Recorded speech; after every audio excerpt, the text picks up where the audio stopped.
Fala, galerinha linda do primeiro ano. Galerinha, eu trouxe hoje para vocês uma dicasinha rápida para vocês treinarem mais regra do octeto, tá certo?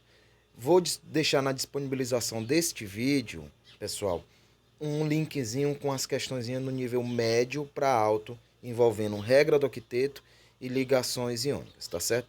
Treinem, pessoal, treinem. Quem não tiver dificuldade de configuração eletrônica lá da prova 3 ou da prova 2 do mês de março, certo?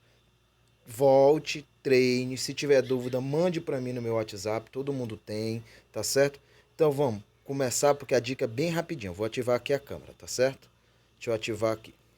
Olha, primeira coisa que vocês têm que lembrar, pessoal, é que regra do octeto nada mais é, gente, que comparar os gases nobres. Tá certo? Como é que a gente faz isso? A gente faz a configuração de um átomo, tá certo? Olha o exemplo bem aqui, ó. Vou fazer a configuração do flúor, que tem um total de 9 elétrons, ó. 1s2, 2s2, 2p5, que dá 9, tá certo? Uma vez eu fazendo a configuração do flúor, pessoal, eu isolo a camada de valência, que é a maior camada de um átomo, ó. Tá aqui a camada de valência do flúor. Tem um total de 7 elétrons. O que é que a regra do octeto diz? Ó, átomos que tem 4, 5, 6 ou 7 ganham. Para fazer quanto? Fazer 8. No caso aqui o flúor, ele tem 7, ganha 1 elétron. Aí o que é que vai acontecer com ele, gente? Ele vai virar um ânion, ó. Se ele ganhou um elétron, a carga é só menos. É aqui onde está o pulo do gato, ó. Primeiro eu preciso saber se o átomo vai virar um cátion ou um ânion. Tá certo? Olha o alumínio aqui no caso, ó. Configuração dele, ó. Deixa eu puxar mais um pouquinho para cá. 1s2, 2s2, 2p6, 3s2, 3p1. Se eu isolar a camada de valência do átomo de alumínio, ó, ela vai ter um total de 3 elétrons. O que é que a regra do octeto diz, pessoal? Átomos que tem 1, 2 ou 3 perdem.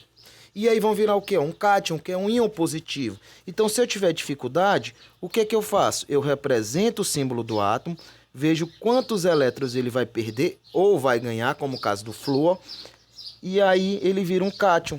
Por que eu preciso disso, professor? Simplesmente, pessoal, deixa eu só virar aqui, ó, para vocês essa dicasinha rápida e tranquila.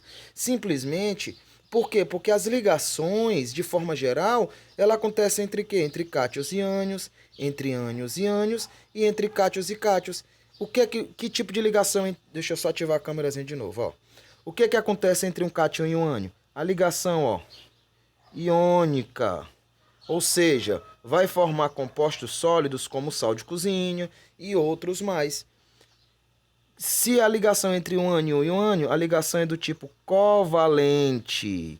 E aí a gente vai aprender que a parte mais importante, se a ligação tem polaridade ou não tem polaridade. Por que isso aqui é importante? E eu considero mais importante do que essas duas aqui. Porque aqui a gente vai ver, gente, um assunto muito cobrado no Enem, chamada ligações intermoleculares, ponte de hidrogênio e força de Van der Waals, tá ok? E por último, a ligação metálica, que é a ligação para formar as ligas metálicas, é a mais fácil. Por isso que eu preciso aprender regra do octeto.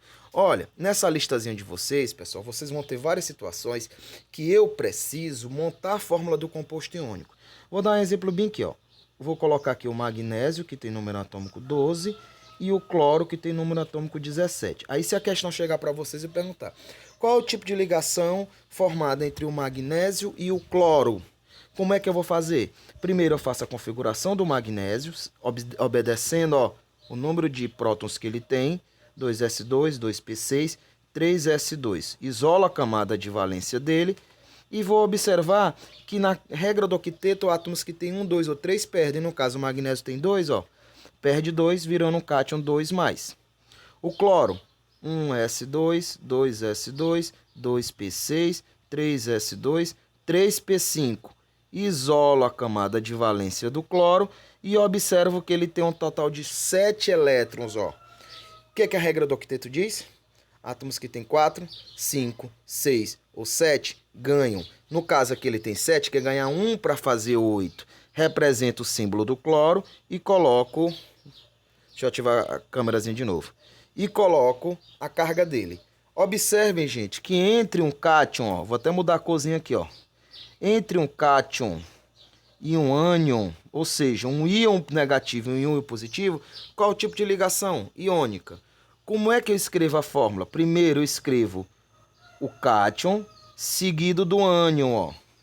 Aí eu inverto os expoentes, ó. O expoente do ânion vira o índice do cátion, o expoente do cátion vira o índice do ânion. Muito tranquilo, ó. Então aqui eu coloco 1 Cl2. Como esse 1 não precisa ser colocado, eu só represento assim, ó, MgCl2. Se é um composto iônico, pessoal, se é um composto iônico, eu já sei que ele vai ser sólido, ok? Então fica essa dicasinha para vocês e bom estudo. Tchau, tchau.